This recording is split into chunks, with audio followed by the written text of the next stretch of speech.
Audio Jungle.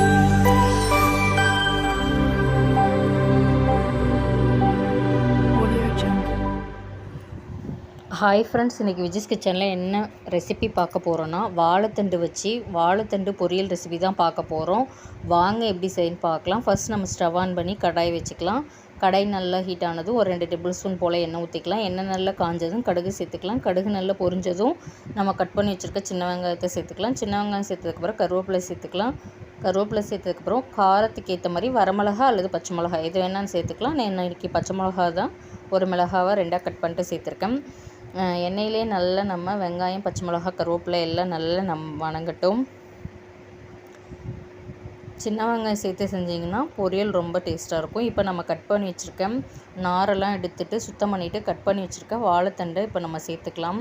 இங்கே பாருங்கள், இந்த மாதிரி மோர் தண்ணியிலையோ அல்லது உப்பு லைட்டாக சேர்த்த தண்ணியிலையோ வச்சுருந்திங்கன்னா வாழைத்தண்டு நல்லா கருக்காமல் இருக்கும். இப்போ வாழைத்தண்டு எல்லாத்தையும் நம்ம கரண்டி வச்சு ஒன்றா நல்லா நம்ம மிக்ஸ் பண்ணிக்கலாம். வாழைத்தண்டு வாரத்துக்கு 2 முறை சாப்பிட்டிங்கன்னா உடம்புக்கு ரொம்ப நல்லது. கிட்னி ஸ்டோன் உள்ளவங்களாம் அடிக்கடி வாழைத்தண்டு எடுத்துக்கலாம்.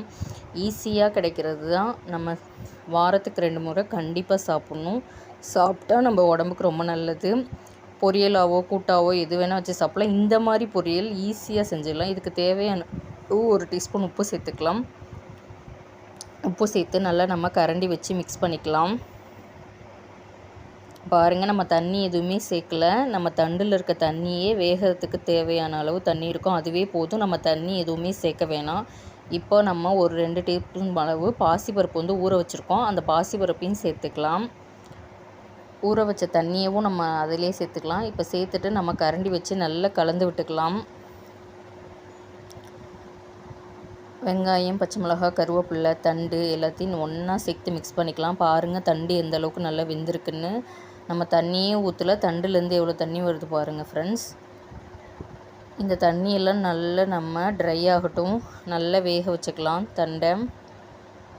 நம்ம இப்போ கையில் எடுத்து நசுக்கி பார்த்தா நசுக்குது பாருங்கள். நல்லா சாஃப்டாக எந்த அளவுக்கு தண்ணி வெந்துருச்சுன்னு. தண்டு எந்த அளவுக்கு நல்லா வெந்துருச்சு சாஃப்டாக. தண்ணியெல்லாம் நல்லா ட்ரை ஆகிட்டு வெந்துருச்சு. இப்போ நம்ம ஒரு தேங்காய் லைட்டாக துருவி வச்சுருக்கோம். நம்ம துருவின தேங்காவை சேர்த்துக்கலாம். தேங்காய் சேர்த்து செஞ்சிங்கன்னா டேஸ்ட்டு சும்மா அட்டகாசமாக இருக்கும்.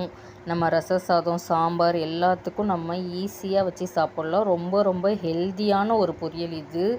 செஞ்சு பாருங்கள். வீட்டில் நீங்களும் இதே மாதிரி செஞ்சு பார்த்துட்டு எனக்கு கமெண்ட் பண்ணுங்கள். வீடியோ பிடிச்சிருந்தா லைக் பண்ணுங்கள், ஷேர் பண்ணுங்கள், கமெண்ட் பண்ணுங்கள். மறக்காமல் விஜிஸ் கிச்சனை சப்ஸ்கிரைப் பண்ணிக்கோங்க. உங்கள் ஃப்ரெண்ட்ஸ் அண்ட் ஃபேமிலிக்கும் ஷேர் பண்ணி விடுங்க. நெக்ஸ்ட் வீடியோவில் சந்திக்கலாம். பாய்.